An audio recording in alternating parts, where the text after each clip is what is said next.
100%. Tom Brady is a shark. You ever looked at that man's eyes? He's a killer. He wants to celebrate. He wants to win. He wants to bury the New England Patriots' head in the sand. Tom Brady and Bill Belichick, quarterback and head coach. In New England, together they were family. Let's go! 20 seasons, 6 Super Bowls, a dynasty.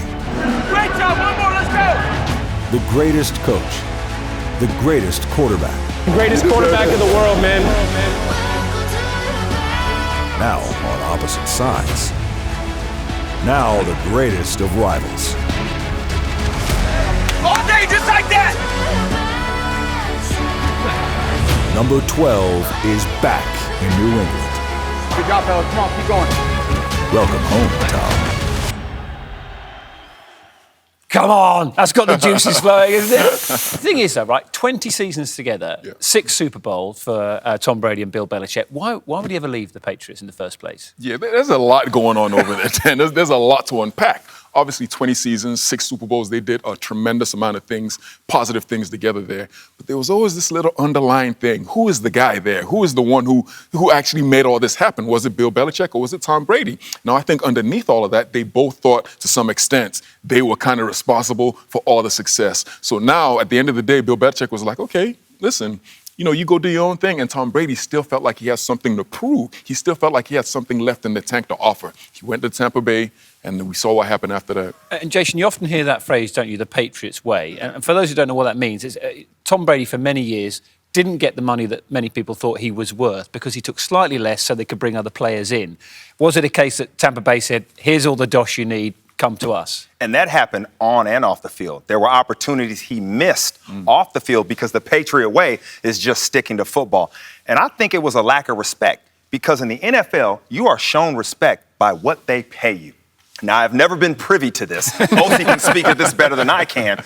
But if you are a high-value player, your contract should say that. What about that idea, Osi, of coming back to somewhere where you know the stadium inside out, you know the guy who greets you, you know the people on the front desk. It's basically your home, and you're back there. And you've experienced that with the Giants and then going back with the Falcons as well, haven't you? It's hard to explain the way that feels. Obviously, I was with the Giants for 10 years, left there, went to the Atlanta Falcons, and actually came back to play against the Giants. So you're coming into the stadium, and everything seems so familiar and unfamiliar at the same time. You see all the people who you used to see, all the people who showed you so much love. There were actually some people in the stadium wearing my jersey, but it was the New York Giants jersey. So it's a really, really difficult situation to process. But the one thing that you do know is, as a player, you always want to go in there and you want to perform at the highest level. Like you want to play better than you've ever played before. And he's played under every possible circumstance, isn't he? Whether he's feeling good, whether he's feeling a bit low that week. How do you think he'll be in his headspace, Tom Brady? Because he's coped with everything. How does he cope with that? Dan, he's coped with everything except Bill Belichick. He's never coped with the one guy who taught him how to see the game going against him. This is going to be the blueprint for the rest of the year. We know the Bucs are a good team. They're going to be in the final rounds.